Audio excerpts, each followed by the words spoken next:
Good morning, Yasha Allah, all in the diaspora. I come to be with you in the praises of Abba Yahweh, Bahasham Mashiach, Yahushai, and Warowak. Coming to continue the lesson on the priesthood of our Mashiach. So the word we're sharing with you today is Levi's backlash against Black America, or the revelation of Levi's backlash against Black America. So, our opening scripture is Hebrews chapter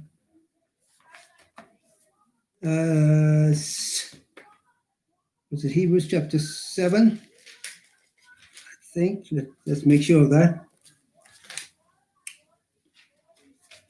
Book of Hebrews, find it for me so we can begin.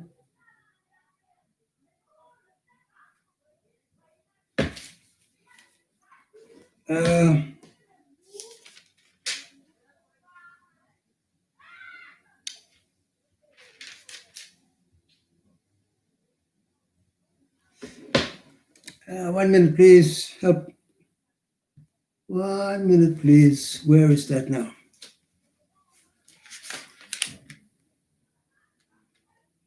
All right, we're ready. Hebrews, that is Hebrews chapter 3, verse 7 and 8, verses 7 and 8. It says, therefore, as the set apart Spirit says, today, if you hear his voice, do not harden your hearts as in the rebellion in the day of trial in the wilderness.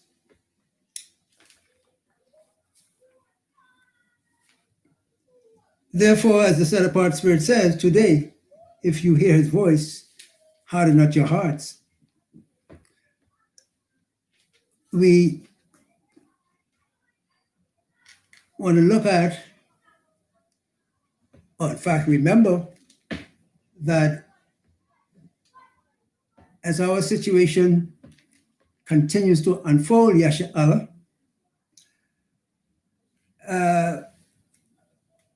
I believe many of us, if not most of us, certainly we would desire that all of us would call to mind the fact of the chastisement Abba Yah has brought to us, brought upon the 12 tribes in all. And at this particular moment, this time, we're sweating it out with the house of Yahweh, or the house of Judah, as we would say, some would say. And in respect of the fact that in all we are concerned with the work of the Most High towards all of the tribes. Of course, with particular emphasis on Yahweh or Judah, since we are in Judah faced with a particular situation in our case. But as we consider the fact of Yom Kippur in conjunction with the 1,300, was it the 1,300 days, 2,300 day prophecy, dealing with the cleansing of the sanctuary. We want to confirm for you, Yasha Allah. And I think the concern should be registered that during Yom Kippur, that was also the Daniel 8 and 14 prophecy of the cleansing of the sanctuary. So this would have been a very solemn day in Yashar'Allah, in the midst of the 12 tribes. But to my hurt, I might say, and surprise, I think, to my amazement is a better word. The Spirit of the Most High had me observe that there was an attitude of nonchalance. It's like a spirit of don't care about the fact that in Yom Kippur, as the regular Feast of Atonement, we were also under the strict observance of the 2,300 day prophecy concerning the cleansing of the sanctuary. I think that's the figure. In any case, the cleansing of the sanctuary that was prophesied in the book of Daniel coincided with the day, the regular Day of Atonement, because this was a very special day for the Shamayim, as it was for the earth and for Yashar'Allah. Remember, as was shared with you, that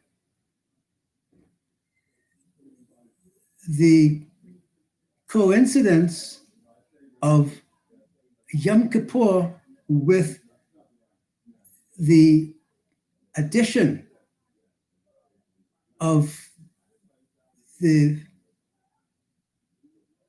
fulfillment of the special Day of Atonement that required the cleansing of the sanctuary in heaven, in the Shamayim, where the Mashiach, according to Leviticus chapter 16, would pass into the set apart place and conduct this ceremony of the confession of the sins of Yashar'Allah with respect to that or this particular cleansing of the sanctuary that would be in addition to the regular observance of Yom Kippur. We had this special coincidence of the Mashiach himself officiating on that day of atonement to give attention to atoning for the sins of the nation for all time, where he would, according to Leviticus 16,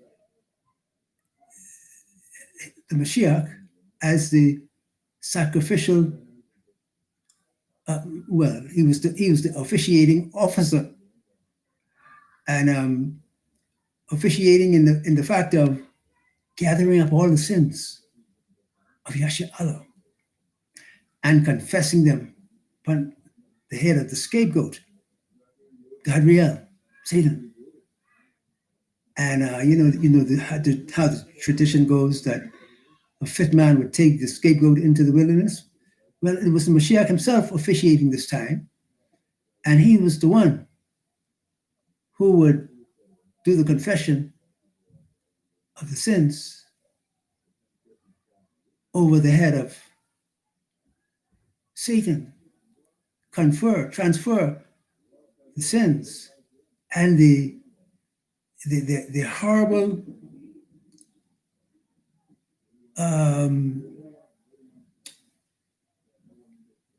the horrible matter of the enslavement of Yasharahla. Remember that? 400 years, 200 years under Levi. Well, in fact, 200 years under Esau at first, and the second half of the enslavement that we now recently come out of officially, the second half of the enslavement of the tribes, with particular emphasis on the house of Judah or Yehoiada.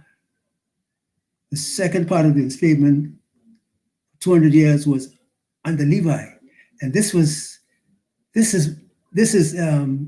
been the special situation that we, the house of Yehoiada or Judah in particular, in the matter of the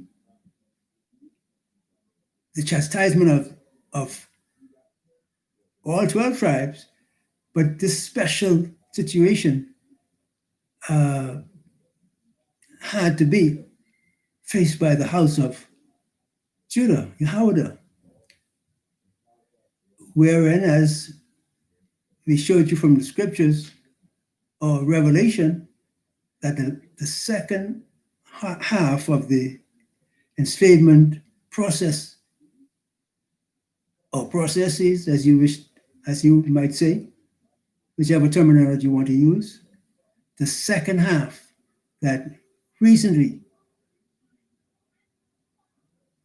would have come to a close on Yom Kippur. Officially, Yom Kippur, or the Day of Atonement, the high Day of Atonement, of all atonements, came to be on Yom Kippur this year, the most serious day, deciding the fate of all the nations with relation and with regards to the matter of the handling of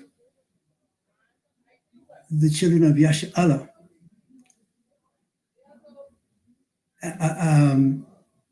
In all the enslavement processes, what happened to the tribes of the Northern Kingdom in South America and the surrounding areas,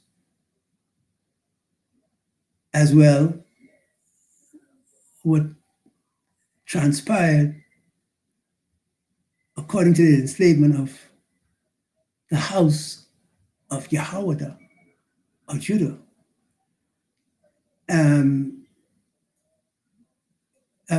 Incidental to the North American continent, that included in its geographics included, maybe most of the Caribbean and the Bahamas as the gateway, the very beginning of the enslavement of the house of Yahweh. Therefore, the Bahamas is known as the gateway to the new world. And so we say again that Yom Kippur in this year was the recording of the heavenly tribunal coming together with Mashiach himself officiating in the matter of transacting the problem or the issue of the sins of the house of Yahweh and the matter of the conduct of the nations. Particular emphasis on the North American issue with slavery and the treatment of the house of Yahweh. So that the matter of reparations, all of that came up for review with the Mashiach.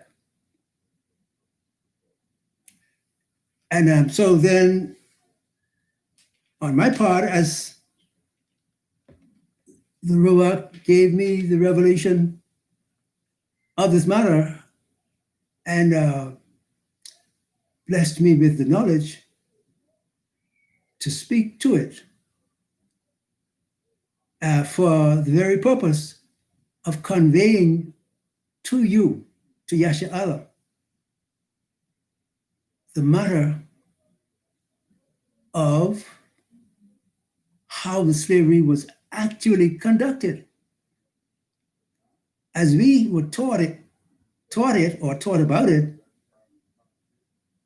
our view was skewed to thinking or believing that the whole 400 years of the enslavement had been done by Esau.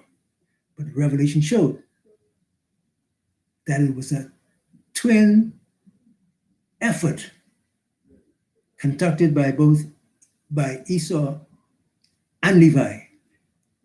And that is or has to be a serious, shocking surprise to find out that Levi actually did this. But we have a reference that we can refer to help us agree with the revelation that it is actually so. And Levi turned his back on the Most High during the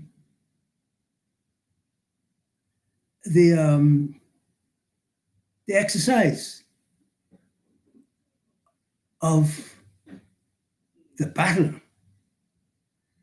for Haiti's independence. And there is where Levi turned it over against the Most High and in cooperation with Esau did the blood pact that he, Levi, would conduct the destruction of Yahweh or Judah. So there we had the last 400 years that we now are coming out of, having been conducted by Levi. And so I shared with you references with respect to the the grim results of Levi's conduct of his portion of the enslavement. And I as I thought about it, I couldn't make up my mind whether Esau's portion of the enslavement was as good or bad or worse than Levi's part of the enslavement. For in Levi's conduct of his portion of the enslavement, having turned his back on the Most High and using all his skill, his former priestly knowledge, he was now the priest who had absconded, given up on the Most High, and turned himself over to the dark forces of powers that destroyed Yasharahla from the beginning, when our forefathers did all that dirt, turning from the Most High and consulted with all the evil powers, gave themselves wholeheartedly to be under the conduct, direction of all the evil powers. And so we find that we have found, to our hurt, to our shame also, and to our chastisement, the brutal chastisement that we received from the hands of Abba Yahweh by the nations. Who are you?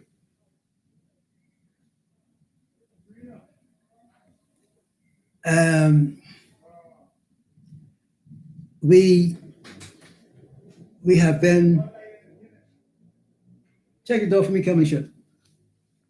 We have been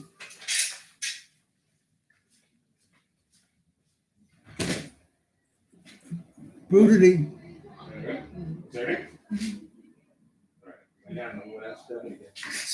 sorry for the break in the transmission, but we have suffered tremendously.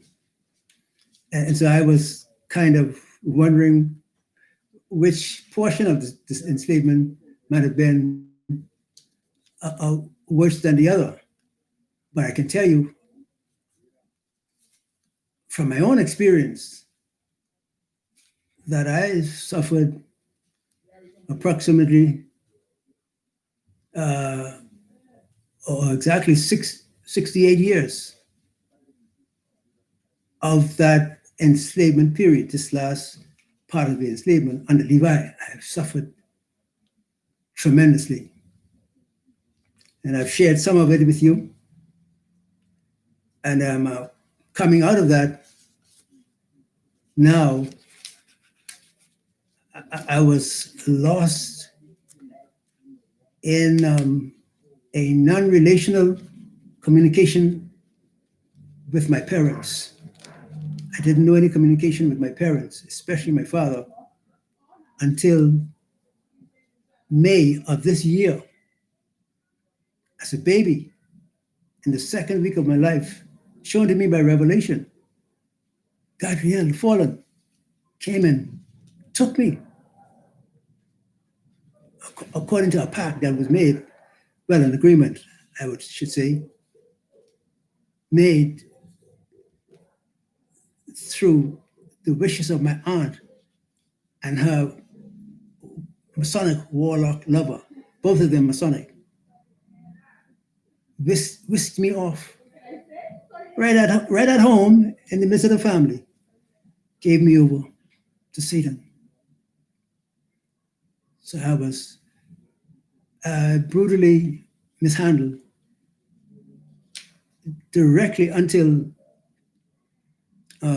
May of this year, when the Mashiach set me free from the enchantment and the brutalization of Gabriel in the ending portion of the second half of the enslavement. I'm not guessing anything for you. I'm telling you cold, factual reality, knowing that Levi is the one that conducted the last half of the enslavement, and I'm a witness,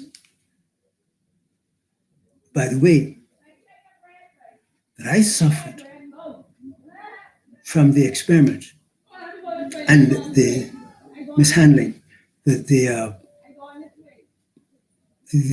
ritual abuse of voodoo, magic, and all that kind of thing, the matters dealing with the dark side. And I've been able to see that our people, with respect to the North American continent, have, like myself, we've all suffered tremendously. And the thing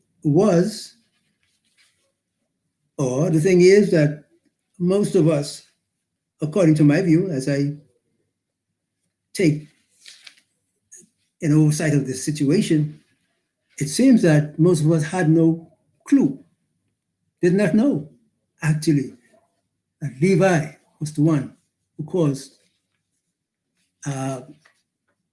basically all our suffering in this last 200 years. It was under the purview of Levi. Levi was the one putting the pressure on you for Satan because of his envy against the Mashiach that started with the Maccabees.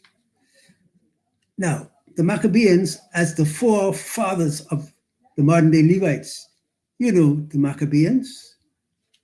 Yeah, those Maccabees of the early period, before the Mashiach was born. These Maccabees, as I was allowed to show you, that when you study the history of them,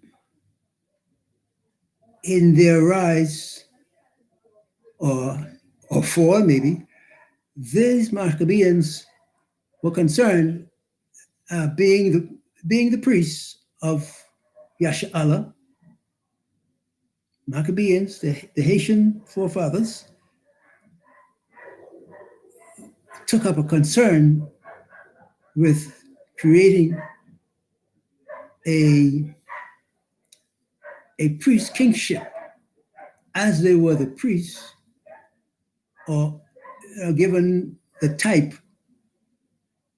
of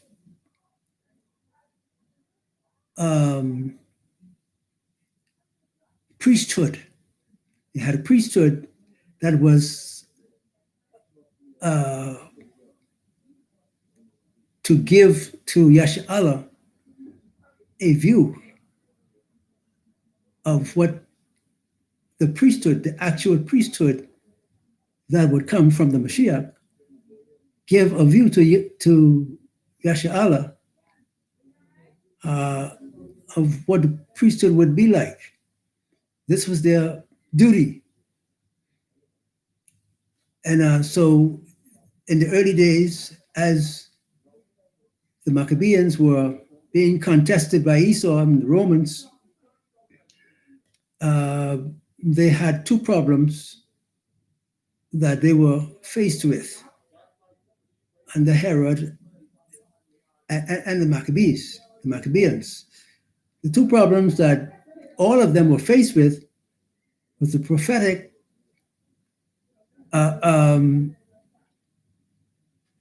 revelation of the coming Mashiach. You remember, now when Hamashiach was born in Judea, in Yehoiada, in the days of Herod the king, behold, the wise man came. You remember the story? And so in the nation, there was a, remember this word that I'm giving you, envy, the envy of Esau boiled in the half-breed Herod. And in the book of Matthew, we remember the story that when the men came, the wise man, as they say, came and inquired for the baby because they saw his star. Herod took such an interest that he says, fellas, I really would like to come and worship this king, this child that is being born. So you, as you go, I would have you return and let me know where the baby is, so I can come and worship him too. The devil, but the Most High shifted the course of the brothers and secured the life of the Mashiach. At the same time now, Herod and the Maccabees, having a concern for the prophecy of the coming Mashiach, and the Maccabees also having a concern for the coming of the Mashiach, there was a split between them. And you study the history, you will find out that there was a part of the Maccabees that stood up for the priesthood, right? And the break-off faction is not, it's kind of not, well, in my view, not readily in our view. That is, there was a break-off, a split in the priesthood, the Maccabean priesthood, where that some of them were making some sort of negotiation to carry on the matter of consolidating their claim or their wish to be a part of the goings on. The goings on had to do with the king that was prophesied to be born in Yasha'Allah in Judea, that Herod tried to kill, but the Most High let the king escape. But there was another matter at hand that was ripe, and that the Levites, the Maccabees, of course, were up on it. Herod and the Edomites, I would think, had some thought on the matter. Firstly, of the king, the incoming king that they knew about, that is the Mashiach. But there was another matter concerning the king that was deposed in the time of Nebuchadnezzar. King Jehoiakim or Zedekiah, I think that's how the names go, who was dethroned by Nebuchadnezzar, and then, he died. And so there was a vacancy of kingship in Yasha'Allah. So I would suggest that both the Edomites and the Maccabees had these issues in their viewpoints, and they split up the matter of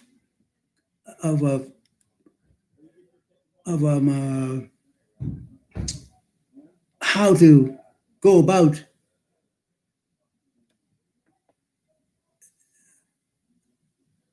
addressing these matters of kingship in Yasha'Allah.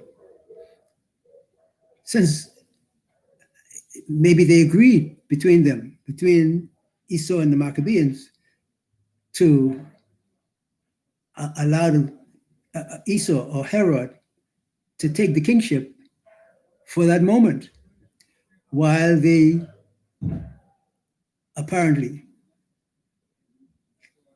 were concentrating on the kingship that was vacant. Remember now, the Maccabees were very astute priests, but they had it boiling in the back of their minds that they wanted the priesthood unto themselves.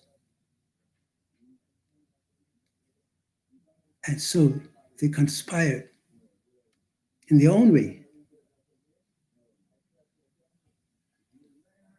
concerning both the priesthood and the kingship. The kingship for that moment went to Herod the Edomite.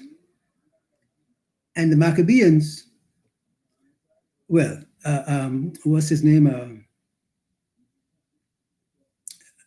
There was John and a couple others. Anyway, when you check out the story, you can pull up the proper names of the brothers. I know them, but they slip away for the moment. Anyway, the most forward portion of the Maccabees defended the priesthood, and there many skirmishes and fights. But there was an undercurrent of priests that you will come to recognize that split away.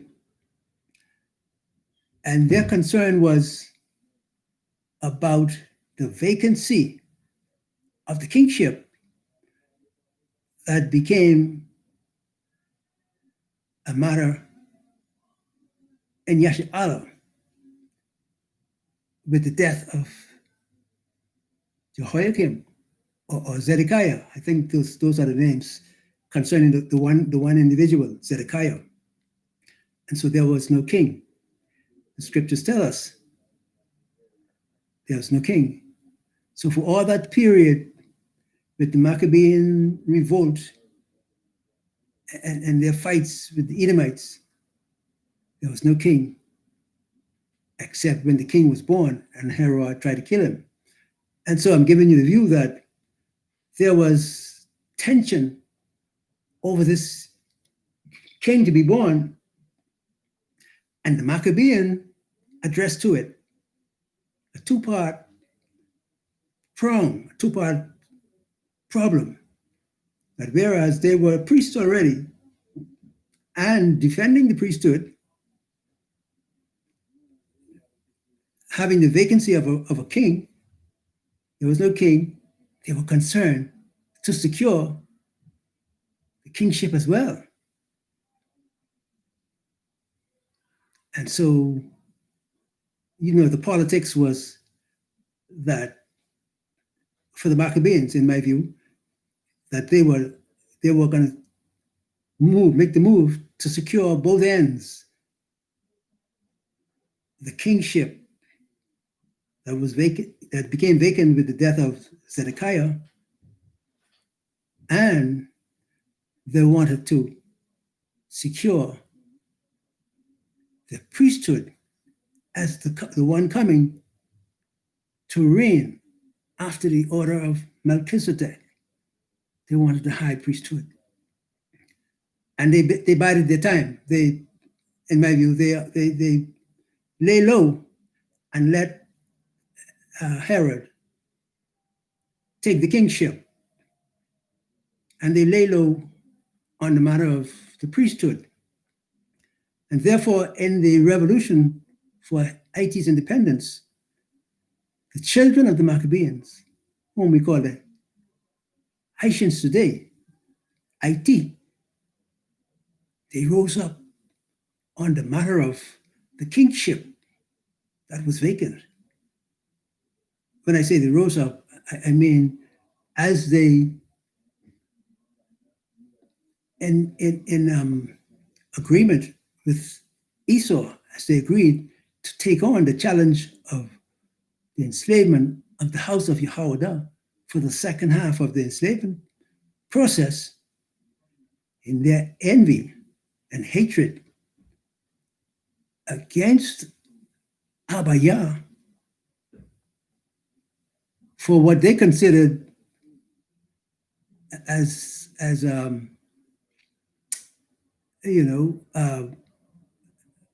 let's say ill treatment, as bad treatment. They would consider then that Abba Yah was a bad father, terrible father, putting beatings on them. And so they took it as an offense that they were getting chastised, as was the whole house of Yasharallah. But Levi took it really in a personal way that led him to demit office of the priesthood and turn to an all-out rebel against the Most High and against the coming Mashiach. Well, the Mashiach had already come and established himself as the king of Yasharallah, was rejected for the most part and crucified. But now Levi, he still got his eyes on the priesthood. He's got a priestly view, or a view for the priesthood, but he's got his eyes dead center on the kingship. This seemed to have eluded Esau, that since he already had gotten kingship that started with Herod, his rulership continued, so that it moved over to Esau, making himself priest as well in his rulership. He made priests, as we have even today. We call them Catholic priests. Those are Esau's priests. So Esau had the privilege of kingship and priesthood. The Maccabees lost out on both ends, because if eventually the nation Yehoiada was broken up and sent into slavery via the different routes, right? As we have been learning. And so having been sent out of the kingdom, out of the land, the homeland, into slavery, as we see in Luke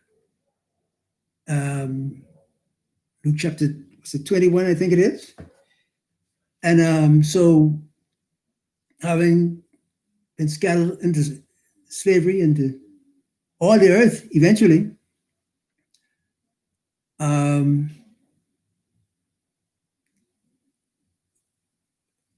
Levi took the view that, since the history became a hidden criterion, that he would still go after the kingship. This is Levi. This is Levi in living action.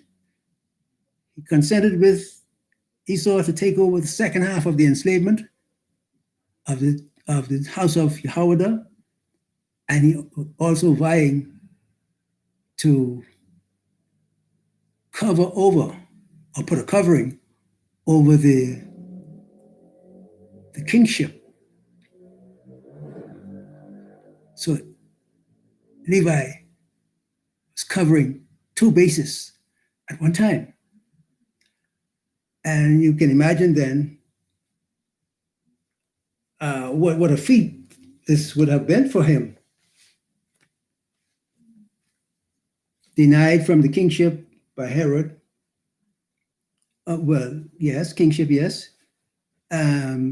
And the priesthood as well, Esau took over the priesthood down through the centuries of time.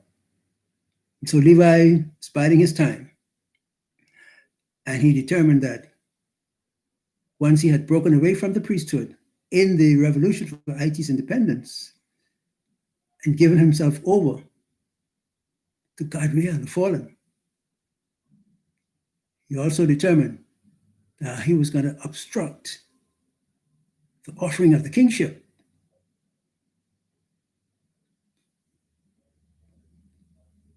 that has still been available until now. All right, so now what we have concerning this matter of the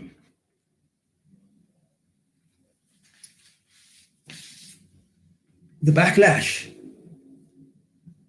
Levi and Haiti's backlash against Black America, what you have, or what transpired, was that Levi, having come into the offering of the anti-messiahship, made it his business to let all hell loose on the tribe of Yehudah in his tenure of the enslavement. So all of his priestly knowledge concerning relationship with the Most High and family relationship, intimate relationship, Levi went into all those areas and created problems. Through his intimate priestly knowledge, he created problems for the tribe of Yehudah. And then we find, when we examine, if you examine the situation of the last 200 years with respect to the revolution for Haiti's independence, you would find that in the aftermath of the revolution, remember now, the Levites are the children of the Maccabees, and they had a beef against the Most High for priesthood, and they were very astute students of the scriptures, and they knew what was going on. And so since the kingship was vacant from the time of Zedekiah, they would put their sight on the kingship, as well as they were vying for a kingly priesthood, or how would I say it differently? They wanted to have a king priesthood, or kingly priesthood, whatever. And so, as they were conducting their part of the enslavement, they were putting the pressure against whoever would be the incoming king. This was the work of Levi. And you have it now that basically the second half of the enslavement is, I guess you can call it a thing of the past in the eyes of the Most High.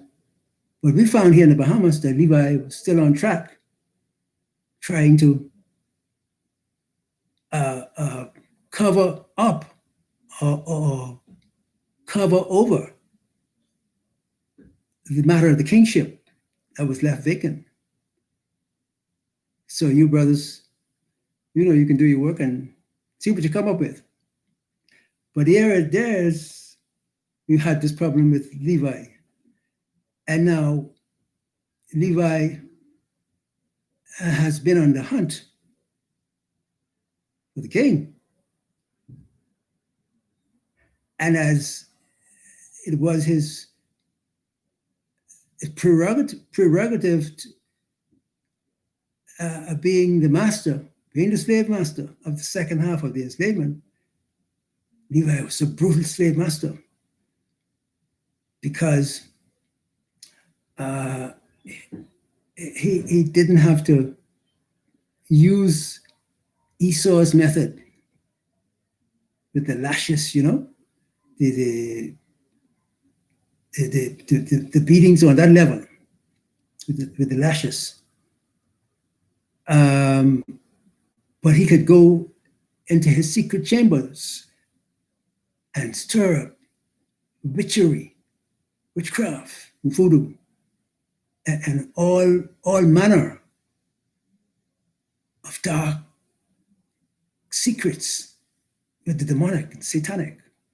This is what Levi was doing to the house of Yahweh in his 200 years. And now we come to the period in the history of the nation where the Most High has brought us to the matter of the cleansing of the heavenly sanctuary. You got to see this now, brothers and sisters. We come into the cleansing of the sanctuary that meets the situation in Yasha'Allah in dire straits. We have, for one, that Levi is still warring against the priesthood or the priestly ministry of the Mashiach that we see in Psalms 110, and also mirrored in the book of Hebrews. So Levi has continued his quest, being the slave master of the last half of the enslavement period, and now coming to its end. Levi wants to hold on to baffle and distort the matter of the kingship that has still been vacant. Yeah, Levi, very astute. And he gave his hand to give attention to both these matters, the priesthood and the kingship and the priesthood. Levi was handling both these matters. And he was on both sides of his, both left and right sides. He's looking to see which principle or which of the matters would kick off, and he would make his move to stop it, whichever one. Stop them. From a principle point of view, he was on hand to destroy whatever action that would seem to be the order of the house of Yahweh. And he would counteract using all the power of his magic and voodoo. He would counteract and bring all sorts of sickness, distress, blood pressure, whatever, in the nation. This is what was going on in Yahweh. At the same time, we've had in the personal relationship of our people, men and women, that the women were, with Levi himself, the women were battling. They were continuing their battle for supremacy in the relationship, not wanting to be, you might say, dictated to by the men. They didn't want the kingship of the man over them, the headship of the man over them. And of course, Esau was well versed in breaking up personal, private relationships. And so, they had Levi's undivided attention. Esau undivided attention and helping to secure the broken union. And under Esau's rule, families were destroyed physically. Physically handled, torn apart, and physically kept apart. And it was a real hands-on physical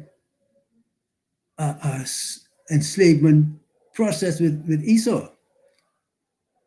With Levi, was magic, voodoo, necromancy,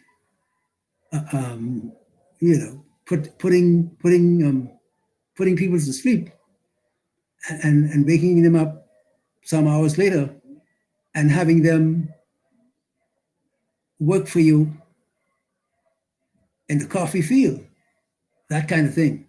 Levi was hard at work with his endeavors and decimating the house of Yahweh, fighting against the vacancy of the kingship and fighting against the coming of the Mashiach himself to destroy that union between the Mashiach and his people and Yasha'al, the house of Yahweh, Judah. Levi was on hand to decimate Judah, make them sick and lose care and attention to the matter at hand and to their relationship with the Messiah. Destroy that relationship with the Messiah because Levi has now become anti-Messiah. And his women, they were plying their trade in whatever way that became available to them. And with their knowledge of sorcery, voodoo, magic, Levi was destroying the house of Judah, Yahweh. And so when we came down, as we have come down to the set time for what we call the 2,300-day prophecy, Levi intensify his work and his efforts. And we found that as we came to Yom Kippur, that coincided with the 2,300-day prophecy that the house of Yahweh, tribes, concerned about reparations, concerned about the daily living and the consequences of poverty, as Levi was busy on hand creating or bringing into effect the kind of poverty and decimation in the political life of the house of Yahweh, Judah. In connection with Esau, we have been hard put to make any semblance of, should I say, a good life, to make a life at all. Levi was on hand to destroy any attempt to make a living and to keep a family together. The magic, the voodoo, strong. As a matter of fact, sought after from all over the world. Everyone was seeking after Levi's magic and voodoo and his potions. These potions were devastating and of powerful, the best in the world, and sought after by the world. But Levi was content to use it on the house of Yahweh. And as it came time for the fulfillment of the 2300-day prophecy that would limit Satan's access to the heavenlies, or to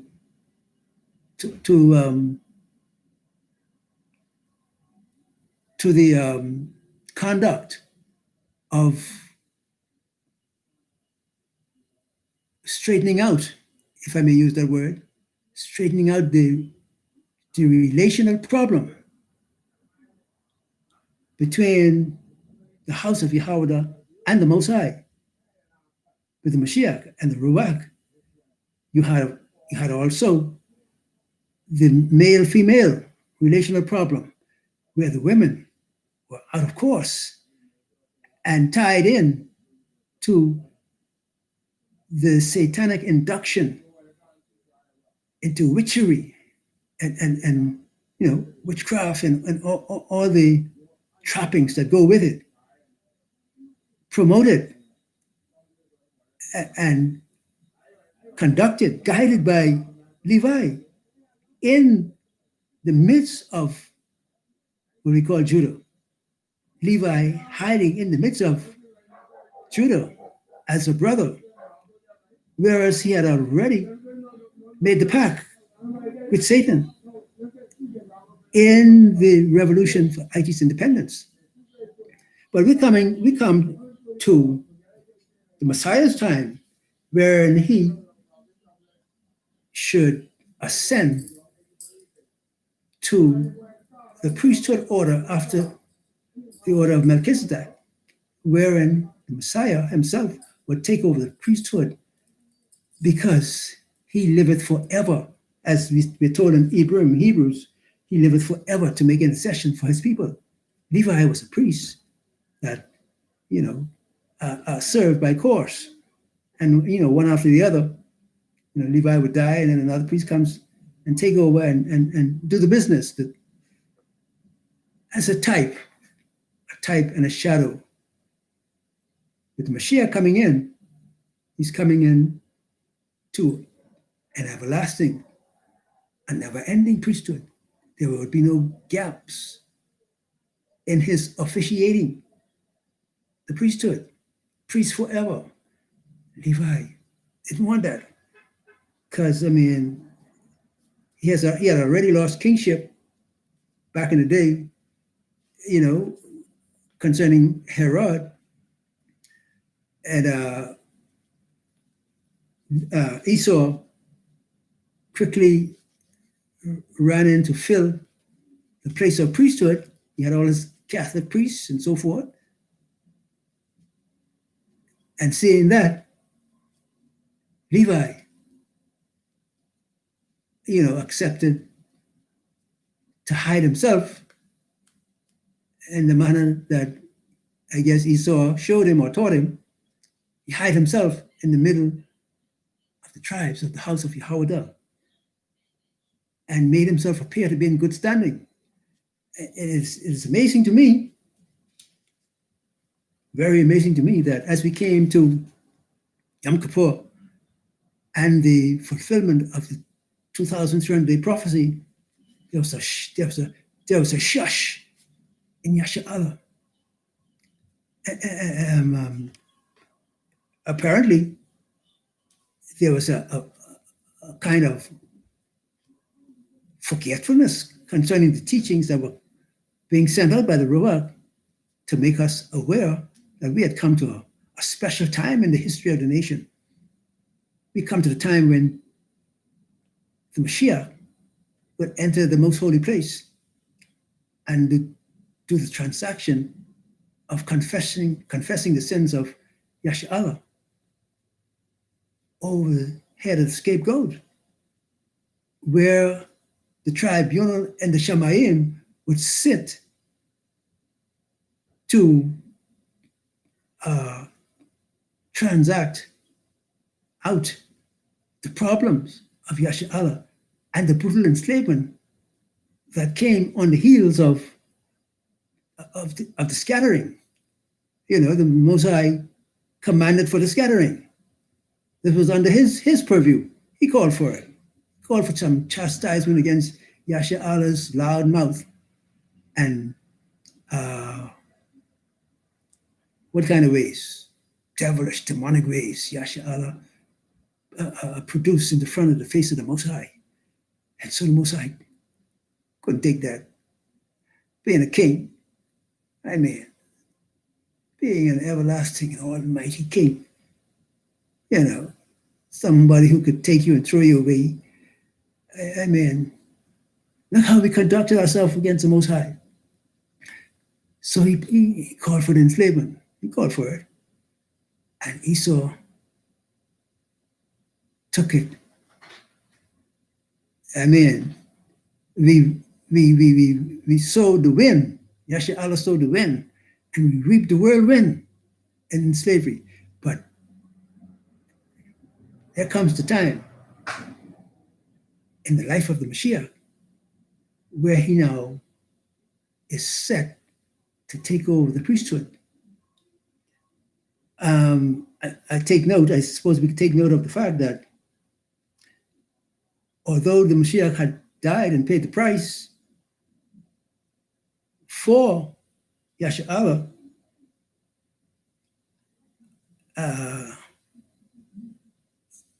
I guess maybe we could say, in a sense that since he paid the price, I mean, you might think, well, what need would there be for Yasha Allah to go through this process? But definitely Yasha Allah had to go through this process because it was a matter of overcoming the chief enemy, the fellow who was created with 4 wings and threw them away. He and many of his boys, as the book of Jude tells us, that they left their first estate. They unshackled themselves from the manner of how they were created originally, and they had another kind of presentation of themselves. So that once beautiful fella, 4 wings, that great musician, Gabriel, came something else. And he had his enchantment set in Levi, set against the tribes, against the house of Yahweh.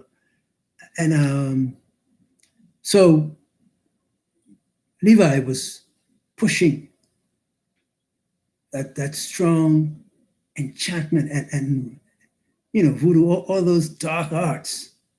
Levi has been a king at it and is sought for from people all over the world. They want that, they call it the Haitian voodoo. Because it's strong. Because those priests, those ex-priests, had a lot of knowledge. I can tell you that. A lot of knowledge. And so they were using their knowledge handily against the house of Judah or Yahweh.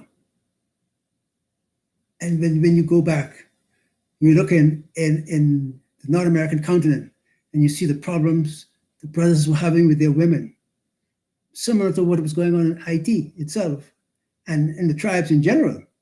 But in the leading tribes on the North American continent, the women who originally made the pact with Gadriel, God, Satan, they were at the top of their game with Levi in the driver's seat, hiding himself in the midst of the tribes, whereas he had become an apostate. He had become an enemy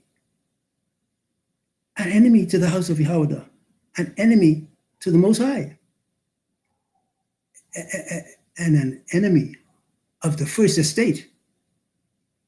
This is who Levi became. And he continued to hide himself among the tribes. And as we come to the Day of Atonement and the 2300-day prophecy, where the Mashiach would come to take over the priesthood and be instated as a priest forever, never dying. Levi was plying his art of voodoo to cast shadows or a state of mind that would be opposite to what the Most High required, and the kind of heart that that the Most High was seeking in the midst of Yasharahla, instead of a heart of repentance and a desire for renewal unto the Most High. We took the attitude of, oh, we didn't show too much care for it. I'm telling you, I observed the Ruach. Let me observe the action of the house of Yahweh and Yom Kippur. And as we say, with the coincidental coming in of the cleansing of the sanctuary in the same day, in the same period. These two actions coincided. And Yasharahla seemed to have no care for it. It was a troubling situation to me.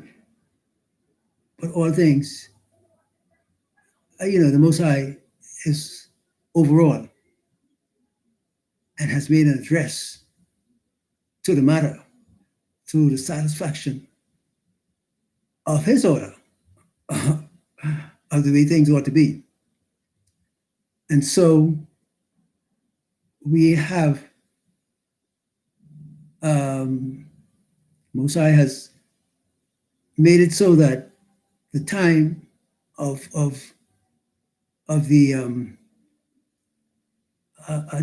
induction of the Mashiach into the priesthood came and was fulfilled, and the transaction was completed. And I don't know how right I am to put it the way I intend to put it, but it was more or less, in my view, very quiet, because Yasharahla seemed to have no strong desire or care for it. I mean, it made me very sad, but I was quite relieved in the fact that the Most High had an oversight of the situation and took care of it. I mean, like, this was a more or less silent matter going on, a silent transaction, but the Mashiach came into his order, into his priesthood, with most of Yasharahla having apparently no care for it, didn't know what was going on. A king like our king, our mother, I mean, entering in, lift up your head, O you gates, the king of esteem shall come in. That might not be the appropriate verse entirely to represent the matter at hand, but I'm using it in that sense because in a similar vein, similar way, representative of when the king came back to the Shamayim from his conquest over Satan and the satanic world and sin itself. When he came back to the Shamayim, the shout was going up. Lift up your head, O ye gates, and the king of esteem shall come in. Well, who is this king of esteem? And the shout went up. The master, Elohim, the king of esteem. He is the king. The Mashiach, strong and mighty. He is the king of esteem. And they repeated the chorus. Lift up your head, O ye gates. Be lift up ye everlasting doors. and the king of esteem shall come in. Who is this king? Yahweh Shai. Strong and mighty. He's the king of esteem. And so in a similar way, when it was the fulfillment in Yom Kippur of the Mashiach, taking on the priesthood as it was after the order of Melchizedek, we had a similar situation going on in the Shamayim. And I looked on with kind of sorrow, that Yasha Allah seemed to pay it no mind. They were seeming to be content with the despotic, satanical order of priesthood, which Levi had provided. Well, I mean, in terms of the fact of his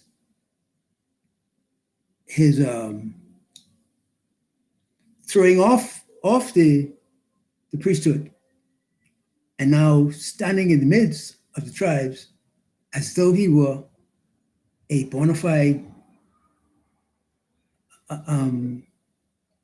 entity, as though he were an entity in good standing. He was in the midst of the tribes. And it seemed like hardly anybody noticed it, that Levi was in the midst. Levi stood in the midst as one in good standing who had destroyed his place,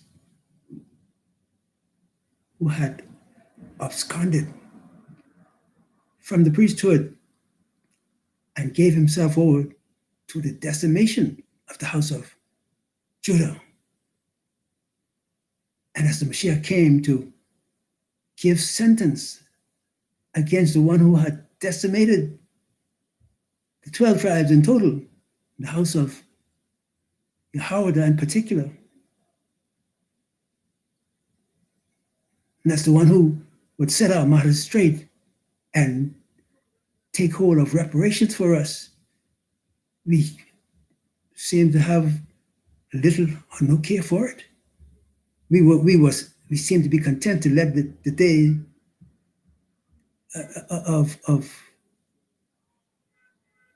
of the fulfillment of the 2300-day prophecy slide by in obscurity. It was shocking to me to witness it in that manner. Yet prophecy had to be fulfilled. And so in the order of the Shamayim, the Mashiach was inducted, came into his place. And I still look forward to the possibility that we as a people would still take some time out to celebrate in our assemblies the induction of the Mashiach into his everlasting priesthood. I think that is in order. That ought to be in order for us. Although Levi opposed him with all his heart and all his talent and all his witchery, Levi opposed the Mashiach and had many of us seeming to be without care for the fact that the Mashiach was coming to enter into the conduct of an eternal priesthood on behalf of Abba Yah and for our benefit. It was shocking to me to see it in that way, and yet still to realize that we are a work in progress. And so now as we look forward to the Mashiach doing his work, we must also say our part on the fact of the implements, I think I'm using the right word, or the instruments, I'll say then, the instrument that was used against us from ancient times, the stars of Molech, what the Jewish use, 6-point star, and the killer star that the Masonic use, the pentagram, that Gabriel, Satan, has wrapped himself with. That's the pentagram is his forte. Seal of Solomon, the Mashiach, came to break the hold of these instruments from off us and to deliver us from them and from the power of them. All this was taking place in Yom Kippur. We were oblivious to what the Mashiach was doing. And of course, Levi was on hand, plying his trade and trying to block out the Mashiach from doing his work in the Shemayim on our behalf. That's the treachery of Levi. But the Mashiach, he's the stone that's cut out of the mountain without hand. We're thankful to the Most High that we have such a Mashiach of might and power. And when we trust him, he is able to deliver us. He has delivered us from the grips of our fallen priesthood, Levi, and put him to flight. Put Gabriel to flight. Scapegoat. That's what he is now. Scapegoat. Because of the work and the prevailing power of Abba Yah in our Mashiach through the Ruach. Those stars, the 6-point star and the 5-point star, the pentagram, the most potent instrument of satanic power that has decimated Yasha'Allah in the hands of Levi, in the hands of Esau. These instruments were used against us, and Mashiach came to deliver us from them.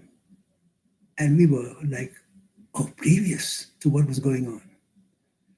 But for those who might now be able to review the situation in hindsight, I think our gratitude should know no bound. And thankfulness unto Abba Yah and our Mashiach, who has now been installed into his place as a priest forever to make intercession for his people on the behalf of Yasha'Allah.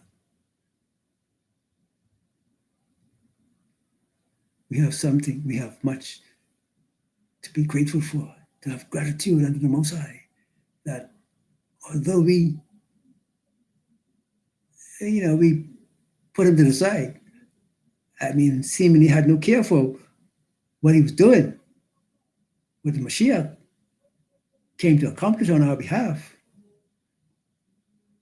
It was like nothing to us, but he's faithful. To cleanse us from all sin and unrighteousness, and to make us to stand.